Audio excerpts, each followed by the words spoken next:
उपराष्ट्रपति तो जगह खाली है और उसके बाद बनना ही था। एक उपराष्ट्रपति थे यहाँ, वो कहाँ हैं? नए बन जाएंगे, अच्छी बात है। अभी क्या फैसला लेंगे हम लोग वो अलग बात है, बैठ कर के फैसला लेंगे हम लोग भी।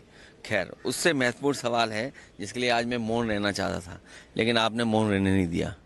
लेकिन मैं रिसिप्ट देना चाहता हूँ इलेक्शन कमीशन की। आपको जो रिसिप्ट्स हैं ये देख लीजिए आप, और मैं भी प्रिंट आउट ला रहा हूँ आपके लिए, तो आप भी उसमें मदद करें, क्योंकि पीडीए में पी पत्रकार है।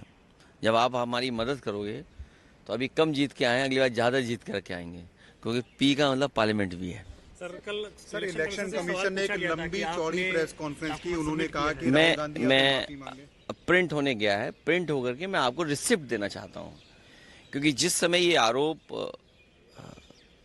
इलेक्शन कमीशन पर समाजवादी पार्टी ने लगाया था, और देखिए सोचने की बात यह है कि ये जानबूझ करके पिछड़ों का वोट काटते हैं, जिसमें भिन्न समाज, मौर्य समाज, पाल समाज, बघेल, राठौर, और शो ये करते हैं आप लोगों के माध्यम से कि पिछड़ा वोट मिल रहा है। पिछड़ों का वोट काट देते हैं लिस्ट से, चुनाव जीत लेते हैं, और फिर ये शो आप लोगों के माध्यम से ये कराते हैं कि नहीं, पिछड़ा वोट उन्हें मिल रहा है। सच्चाई है कि उनका वोट डिलीट हो रहा है। और वो मैं इसलिए इलेक्शन कमीशन की बात आई है तो मैं आपके सामने बाकायदा कागज के साथ बात करना चाहता हूँ। आ गया कागज। सर एक सवाल बीजेपी बोल रही है, क्योंकि आप पाल की बात कर रहे हैं, तो पाल जो आपकी एमएलए थी उनको आपने निष्कासित कर दिया। अभी रुक जाओ। ये रिसिप्ट आप लीजिए, एक कॉपी आप लीजिए। ये मेल किया, उसकी रिसिप्ट आपको दे रहा हूँ मैं। ये रिसिप्ट आपको दे रहा हूँ, अलग अलग हो सकती है, अलग अलग हो। एक रिसिप्ट आपको, रमन तुम लोगे? लो, अच्छा लो, हाँ अच्छा ठीक है। रिसिप्ट बहुत छोटा है, प्रिंट आउट अच्छा नहीं निकाल पाई है, ठीक है। तो ये अब रिसिप्ट पे आप क्यों नहीं ले रहे हो? ठीक है, अच्छा ये, और ये रिसिप्ट है, ये विद एफिडेविट से, वो भी मैं दे रहा हूँ आपको, लीजिए। उस दिन भी दिए थे मैंने। उन्होंने कहा कि अभी बिहार के चुनाव की बात हो रही है, आप कभी इस सवाल को? अरे हम चुनाव हार गए, सरकार से बाहर हो गए, ये कोई बात हुई है? अब आप देखिए, सॉरी ये ले लो। अब आप देखिए, कुर्सी, शाहगंज, छिबरामऊ, श्रावस्ती, मणियाऊ, कितने कम डिफरेंस से हम चुनाव हार गए। और डिलीटेड वोट ये दिखाई दे रहे हैं, कितना डिलीटेड वोट है। ये तो वो कम समय में हम आइडेंटिफाई कर पाए। अगर हमें ये जिस फॉर्म में हम लोग चाहते हैं वोटर लिस्ट, हमें उसी फाइल में मिल जाए तो हम ज़्यादा ढूंढ करके दे सकते हैं। और 19 में जो वोट डाले हैं 22 में कट गया। अगर वोट बनवाने का एक प्रोसीजर है तो वोट कटवाने का भी एक प्रोसीजर है। हमारी डिमांड केवल इतनी है कि एक जिलाधिकारी को सस्पेंड कर दो आप, पूरे देश में एक भी वोट नहीं कटेगा। ये कागज है, एफिडेविट है, रिसिप्ट है। आप एक भी डीएम को सस्पेंड कर दिए। और ये लंबी सूची है। 2017 में जब चुनाव हुआ, इलेक्शन कमीशन ने न जाने कितने अधिकारी हटाए। 19 में अगर एक भी अधिकारी हटाओ तो बता दो, 22 में अगर एक भी अधिकारी हटाओ बता दो, 24 में एक भी अधिकारी हटाओ तो बता दो। और उससे पहले अगर सरकार दूसरी थी, समाजवादी पार्टी की थी, आप पता करिए कि कितने अधिकारी हटाए गए। डीजीपी हटाया गया, होम सेक्रेटरी, न जाने कितने अधिकारी हटाए गए। लेकिन जब से बीजेपी की सरकार उत्तर प्रदेश में आई है, तब से एक भी अधिकारी नहीं हटाया, एक भी शिकायत पर किसी अधिकारी को नहीं हटाया गया। आखिर क्यों?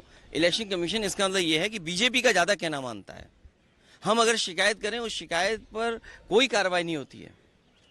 बीजेपी की एक विधायिका छिबरामऊ, उन्होंने अपने बूथ पर 400 फर्जी वोट बना रखे थे। 400 वोट, सोचिए आप, एक बूथ पर 400 फर्जी वोट। हमने अपने कार्यकर्ता लगाया, जिम्मेदारी से काम किया, वोटर लिस्ट में ढूंढे, 200 से ज्यादा वोट कटवाए हमने, 200 से ज्यादा एक बूथ पे।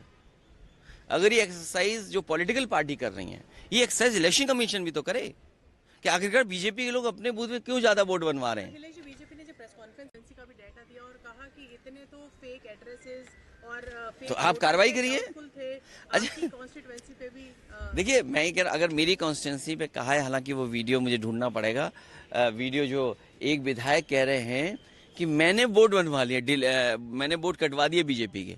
अगर मैंने वोट कटवा दीजिए मान लीजिए, तो आप कार्रवाई क्यों नहीं करते हैं अधिकारी? मैं तो यही तो कह रहा हूं ना, डीएम एसडीएम और जिन लोगों ने वोट काटे उन पे कार्रवाई कर दो आप। अगर मैंने वोट कटवाए हैं तो आप कटवाइए, आप उनकी कार्रवाई कर दीजिए। कार्रवाई क्यों नहीं कर रहे हैं आप? और 17, 19, 22, 24 जब से बीजेपी की सरकार आई, अगर एक भी अधिकारी हटता हो, आप ये तय करते हैं कि बीएलओ किस जाति के होंगे। हालांकि वो अनुराग ठाकुर जी कुछ प्रेस कर रहे थे वो, और उन्होंने कुछ कन्नौज को लेकर के भी कहा। हालांकि हमारे अगर ठाकुर पहले लगा दें, ठाकुर अनुराग कर दें या अनुराग ठाकुर कर दें, तो मतलब बदल जाता है। अगर हम यूपी में कहें कि ये ठाकुर अनुराग हैं या कहें अनुराग ठाकुर, तो दोनों का मतलब अलग अलग है। अगर डिलीट हुए हैं वोट समाजवादी पार्टी की वजह से, तो फर्जी वोट डिलीट हुए। विधायक बीजेपी की छिबरामऊ के उनके अपने बूथ पर बहुत फर्जी वोट थे, 200 से ज्यादा हमने डिलीट कराए हैं फर्जी वोटों को। एक उदाहरण दे दिया मैंने आपको, और इसलिए मैं आपको रिसिप्ट दे रहा हूं, होमवर्क आप भी करिए। अभी मैं लौट के दोबारा आ रहा हूं, फिर आपको बहुत प्रिंट आउट दूंगा, विद एफिडेविट दूंगा। हमारी मांग केवल इतनी है, हमारी मांग केवल इतनी है कि एक तो जाति के आधार पर बीएलओ मत लगाइए, जाति के आधार पर प्रिसाइडिंग ऑफिसर मत बनाइए। आप तय कर लेते हो कि कौन अधिकारी सूट करेगा। आप उत्तर प्रदेश का आंकड़े निकलवाइए आज, और मैं आप सबसे कह रहा हूं, सबसे, कि आज आप आंकड़े निकलवाइए कि चुनाव होगा तो किस अधिकारी के अंडर होता है, एडीएम के अंडर। अगर उस एडीएम पूरे उत्तर प्रदेश में अगर एक भी पीडीए का अधिकारी हो तो बता देना आप। आपसे मैं कह रहा हूं ना, सूची लाइए आप इलेक्शन कमीशन की मानो या हमारी मानो, या आप खोजी पत्रकार बन जाओ। मैं आपकी मदद करना चाहता हूं कि आप खोजी पत्रकार बने तो बड़े पत्रकार बन जाएंगे। मैं इतना ही मदद आपकी कर सकता हूं। अगर हमारा कहना मानो और अगर आप खोजी पत्रकार बन जाए तो शायद आपका सम्मान भी बढ़ेगा, और इतनी मैं मदद कर सकता हूँ आप बड़े पत्रकार बन जाएंगे। आपको लगता है आपको अपील करनी चाहिए थी, कंप्लेन करनी चाहिए थी? बीएलएस आप लोगों के पास भी होते हैं, अगर कहीं नहीं, मैं क्या कह रहा हूँ आपसे, अगर हमारे पास बीएलए नहीं होते तो हम वोट नहीं कटवा पाते जो फर्जी बीजेपी के वोट बने। क्योंकि हमारा वर्कर जो बूथ लेवल पे था वो मेहनत कर रहा था, वोटर लिस्ट से वो निकाल रहा था, और उसने एक विधायक छिबरामऊ के उसके अपने बूथ पर 200 से ज्यादा वोट डिलीट कराए जो फर्जी थे। तो अगर एक विधायक के अंडर इतना फर्जी वोट है तो कितनों पे होगा फर्जी वोट? अब बीजेपी की नेता आरोप लगा रहे हैं हम पर कि हमने बीजेपी के वोट डिलीट करा दिए। अरे वोट डिलीट कराना और बीजेपी का वोट मैं कैसे आइडेंटिफाई कर लूंगा ये बीजेपी का वोट है? ये तो देखिए, बताओ, अगर आईपीएस कोई रिटायर्ड और मंत्री ये कहे कि बीजेपी का वोट डिलीट करा दिया, अरे भाई बड़े इंटेलिजेंट हैं आप। इसका मतलब ये है कि आपको इलेक्शन कमीशन डेटा फीड कर रहा है। तो हमारी मांग इतनी है कि अगर कोई गड़बड़ी कर रहा है अधिकारी, तो उस अधिकारी के खिलाफ कार्रवाई क्यों इलेक्शन कमीशन नहीं कर रहा है? और मैं आपसे खुल के कह रहा हूं, 17, 19, 22, 24 समाजवादी पार्टी की एक भी शिकायत पर एक भी अधिकारी हटाओ। और उससे पहले अगर बीजेपी ने कोई शिकायत अगर एसडीएम की कर दी होगी, एक एसओ की भी कर दी होगी, सीओ की भी कर दी होगी, तो आप सोचिए उसको हटाया गया। और मैं आपसे कह रहा हूं, आज ऑन रिकॉर्ड कह रहा हूं कि ममता जी को जब चुनाव हराया गया था, जिस विधानसभा में वो हारी थी, इलेक्शन कमीशन सीधा एसओ से बात करता था, पुलिस अधिकारियों से बात कर रहा था।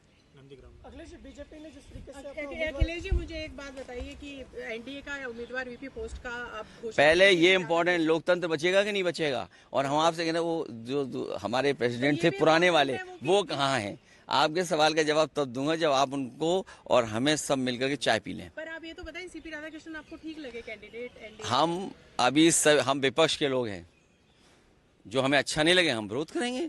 लोकतंत्र में ये अधिक नहीं, वो देखिए, राजनाथ सिंह जी तो वरिष्ठ नेता है, यूपी से हैं, डिफेंस मिनिस्टर हैं, वो बात करेंगे तो हम करेंगे भी बात, अगर की होगी बात तब भी करेंगे। लेकिन हमारी पॉलिटिकल लाइन तो क्लियर होगी जब इंडिया गठबंधन तय करेगा। आप लोग अपना कैंडिडेट उतारने की सोच रहे हैं? वो अभी इंडिया गठबंधन से बात करेंगे। और आप हमारी मदद करो, ये वाइस प्रेसिडेंट चुनाव तो जरूरी है, लेकिन उससे जरूरी ये है जो आपके हाथ में कागज दिया, आप बड़े पत्रकार बन जाएंगे। पी फॉर पत्रकार, P for press, P for parliament. इस लोकतंत्र को बचाओ।